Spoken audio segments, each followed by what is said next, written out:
കുറച്ച് സാങ്കേതിക പ്രശ്നങ്ങളും പിന്നെ എൻ്റെ വെക്കേഷനും കാരണം ഒരാഴ്ചയായിട്ട് ഞാൻ എൻ്റെ കസിൻ്റെ ഫ്രണ്ടിൻ്റെ വീട്ടിലാണ് കേട്ടോ.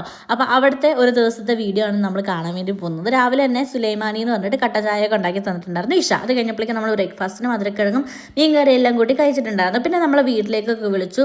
അതെല്ലാം കഴിഞ്ഞ് ഇഷയും ഡോണും ഡ്യൂട്ടിക്ക് പോയപ്പോഴാണ് എനിക്ക് പിന്നെ വിശന്നത്. അപ്പോൾ ഞാനൊരു മാഗിയൊക്കെ ഉണ്ടാക്കിയിട്ട് തനിയെ കഴിച്ചിട്ടുണ്ടായിരുന്നു. പിന്നെ ഞാൻ ഓർത്ത് അവർ തിരിച്ചു വരുമ്പോഴേക്കും അവർക്ക് ഉച്ചയ്ക്ക് കഴിക്കാൻ വേണ്ടിയിട്ട് ബിരിയാണി ഉണ്ടാക്കാം. അങ്ങനെ എഗ് ബിരിയാണി ഉണ്ടാക്കാൻ വേണ്ടിയിട്ട് ആ റൈസൊക്കെ കഴുകി ഒരു സിനിമയൊക്കെ ഇട്ട് ഞാൻ എഗ് ബിരിയാണി ഉണ്ടാക്കി കഴിഞ്ഞപ്പോഴേക്കും ഇഷ ഡ്യൂട്ടിയിൽ നിന്ന് ബ്രേക്ക് എടുത്ത് വന്നിട്ടുണ്ടായിരുന്നു.